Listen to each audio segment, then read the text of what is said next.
Febrero de 1831. Vicente Guerrero, uno de los grandes caudillos de la independencia, ha sido capturado y conducido al paredón. Pero, para comprender cómo llegamos a ese momento, hay que regresar un año y algunos meses atrás, a abril de 1829, cuando Guerrero asumió la presidencia de la República. Su ascenso representaba la llegada al poder de los sectores más bajos y marginados de la sociedad de ese momento. De origen afromestizo y con una trayectoria forjada en la Sierra del Sur, Guerrero era un símbolo viviente del México insurgente. Sin embargo, su presidencia fue rápidamente acosada por conspiraciones, crisis económicas y profundas divisiones ideológicas. Federalistas y centralistas, republicanos y monárquicos, civiles y militares. Todos pugnaban por el control del naciente Estado mexicano. De hecho, se puede decir que México estuvo dividido desde el periodo presidencial de Guadalupe Victoria, el primer presidente mexicano. De hecho, en 1827 se dio el fallido Plan de Montaño, un pronunciamiento militar encabezado por el vicepresidente Nicolás Bravo y redactado por el general Manuel Montaño, de quien toma su nombre. Su objetivo era oponerse a la creciente influencia del rito masónico yorquino, considerado liberal y pro-estadounidense en el gobierno mexicano. Naturalmente, Bravo y Montaño pertenecían al rito opositor, al rito escocés, un rito que pugnaba por el centralismo y que no veía con buenos ojos a la influencia estadounidense en México. El plan no salió, fue un plan fallido, y de hecho los responsables fueron exiliados de México por órdenes del presidente Victoria. No obstante, apenas unos meses después de asumir el poder, Guerrero decidió otorgar el indulto a los implicados. Este indulto representó un gesto que pretendía reconciliar al país, pero que trajo de regreso a varios de sus enemigos más acérrimos. Entre los que fueron indultados, José Antonio Facio, personaje que bajo las órdenes de Anastasio Bustamante orquestó el asesinato de quien lo había perdonado. Una traición que sin duda representa uno de los puntos más bajos en la historia de México.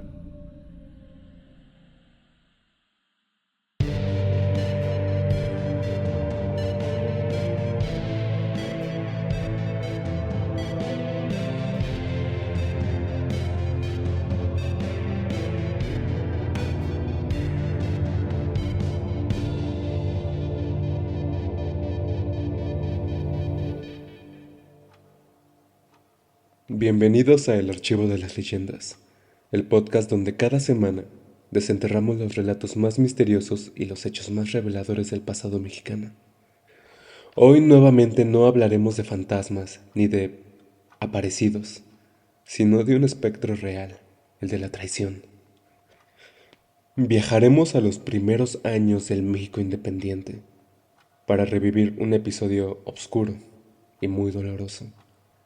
El fusilamiento de Vicente Guerrero, insurgente, presidente y mártir de la República. Este es un episodio que demuestra que en ocasiones las balas más certeras no vienen del enemigo, sino de quienes alguna vez llamamos amigos. Así que pónganse cómodos y escuchen con atención.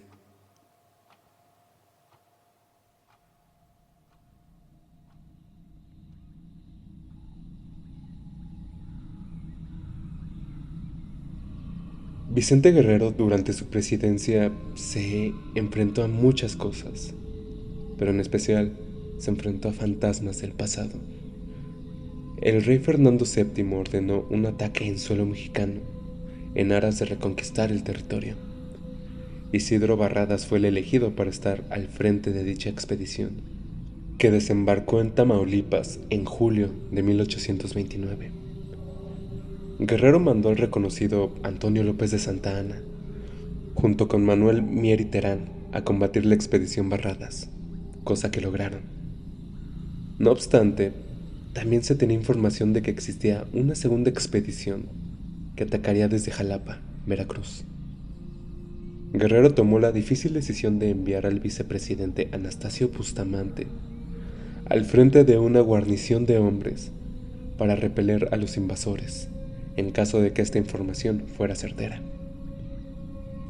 Mientras todo esto ocurría, Guerrero, al cargo del poder ejecutivo, gozaba de facultades extraordinarias, mismas que utilizó para aplicar algunas ideas liberales, tanto por la tolerancia religiosa, la elección popular directa y la supresión de fueros militares y eclesiásticos. La verdad es que Bustamante, con una ideología de corte conservadora y por ende centralista, no veía con buenos ojos a la presidencia de Guerrero, y menos con las decisiones liberales que se estaban tomando, por lo que el 4 de diciembre de 1829, Bustamante proclamó el Plan de Jalapa, acusando a Guerrero de ejercer el poder de forma dictatorial. En el plan se exigía la restauración del orden constitucional y llamó a las armas.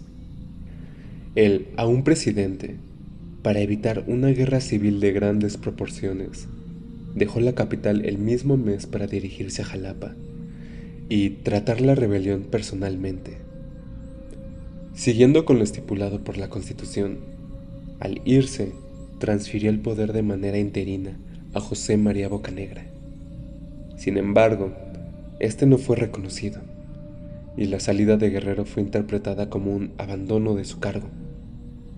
De hecho, el Congreso determinó que el general Vicente Guerrero tiene la imposibilidad para gobernar la República. Esto facilitó que se instalara un triunvirato provisional con Pedro Vélez, Luis Quintanar y el reconocido Lucas Alamán. Desde entonces, la persecución contra los guerreristas se intensificó. El triunvirato comenzó una purga. Se comenzaron a censurar publicaciones, se persiguió a funcionarios opositores y se reforzó un modelo autoritario que eliminaba cualquier vestigio de ideario insurgente. Esta administración cambió de dirigente rápidamente, ya que el 1 de enero de 1830, Bustamante entró a la Ciudad de México y asumió oficialmente la presidencia del país, brindándole a José Antonio Facio el puesto de ministro de Guerra y Marina. La política de represión se recrudeció. Guerrero, mientras tanto, regresó al sur, donde aún conservaba cierto respaldo militar y popular. Desde las montañas de Oaxaca, el expresidente intentó reorganizar la resistencia. Se dice que él ya no quería regresar a la silla presidencial, sino que lo que le interesaba era defender el sistema federal, por lo que, junto al comandante de Michoacán, Juan José Codallos, se puso al frente de la Fuerza Armada en el sur del entonces Estado de México. Otro personaje que lo apoyó fue el conocido insurgente Juan Álvarez, quien puso a su disposición fuerzas militares. Fue entonces cuando apareció un personaje clave en su tragedia, el marino genovés Francisco Picaluga. El dueño del bergantín Colombo y Guerrero habían formado una relación cercana, gracias a que el genovés le prestaba servicios de movilización, mediante el bergantín, de hombres y víveres, entre los puertos de Acapulco y Zihuatanejo. Pero a todo esto, ¿cómo fue que Picaluga conoció al responsable del plan de la traición, José Antonio Facio? Pues bien, fue gracias a que el marinero se trasladó a la capital para regular su situación fiscal, ya que debía cerca de 2,000 pesos. Facio sabía de la relación entre el marinero y el insurgente, por lo que no tardó en reunirse con Picaluga y plantearle el plan. Según Carlos María de Bustamante, al escuchar dicho plan, Picaluga respondió: «Señor, usted ofende mi delicadeza y moralidad. No permita Dios que yo hiciese algo así». La oferta fue acompañada de una compensación de 20,000 pesos, misma que fue subiendo hasta que el marinero aceptó por la cantidad de 50,000 pesos. Y así fue. Guerrero y su comitiva fueron invitados a comer en el Bergantín de Picaluga el 15 de enero de 1831. La velada marchó de maravilla. La comida era deliciosa y el trato con Picaluga excelente. Cuando el insurgente se disponía a despedirse del genovés y descender de la nave, todo se volvió confuso.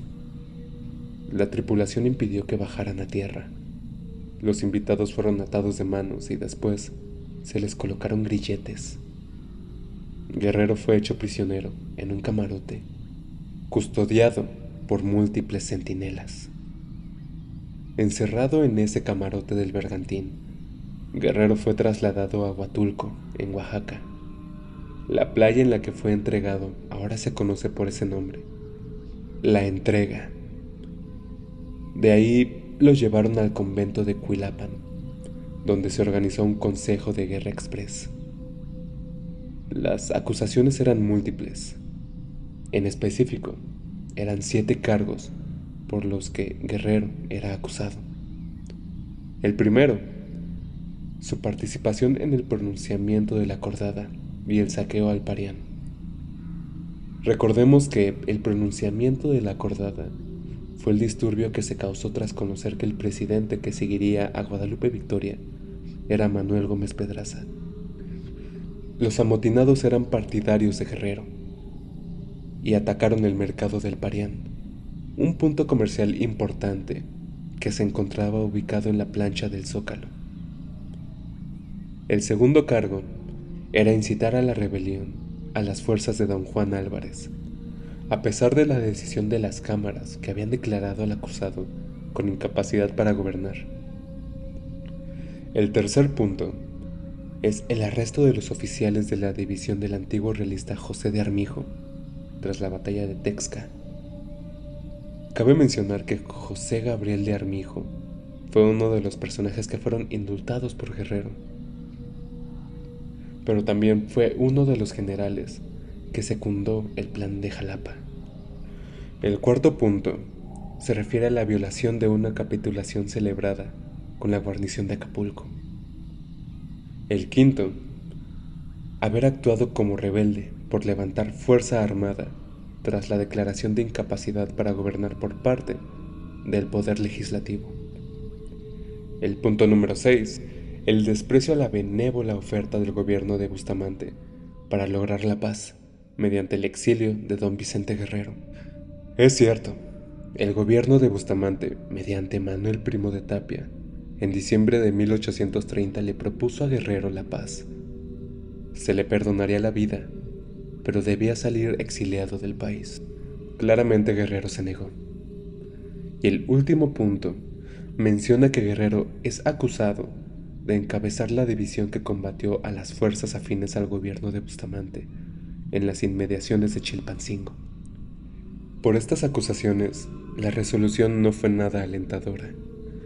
Guerrero fue declarado culpable del delito gravísimo de lesa nación, es decir, que sus acciones fueron en contra de la libertad e independencia de México, y su pena era ser pasado por las armas.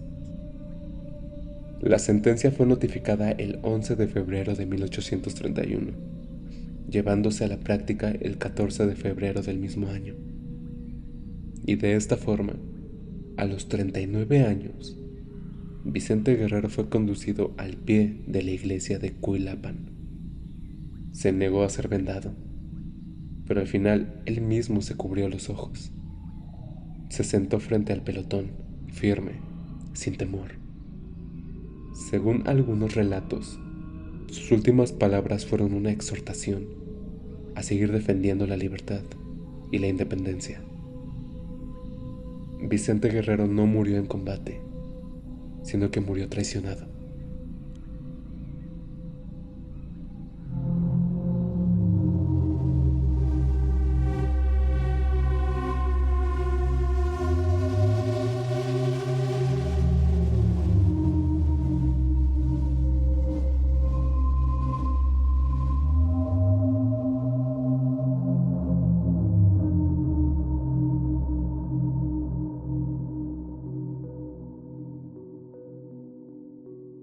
La muerte de Vicente Guerrero fue un asesinato político. Fue un intento deliberado de llevar al país en una dirección diferente, en una dirección centralista. Su ejecución dejó claro que la lucha por la independencia no había terminado en 1821, sino que aún se estaba llevando a cabo. Guerrero encarnaba a los desposeídos, a los mestizos y a los indígenas, a los afrodescendientes. Su muerte fue la victoria momentánea de una facción política radical que no estaba dispuesta a compartir el poder. Y sin embargo, como ocurre con todos los mártires, su legado se volvió aún más potente después de su caída. Hoy, su nombre sigue vivo, recordándonos que la libertad sin justicia es solo una promesa vacía. Muchas gracias por acompañarme en este episodio del Archivo de las Leyendas. Recuerda seguirme en Spotify y YouTube, y en redes como TikTok e Instagram. Y dime tú qué opinas. ¿La traición a Guerrero fue una jugada política necesaria o un crimen que marcó a la República para siempre? Comenta, comparte y ayúdame a seguir desenterrando la historia. Nos vemos la próxima semana con otra leyenda, con otra historia. Buenas noches.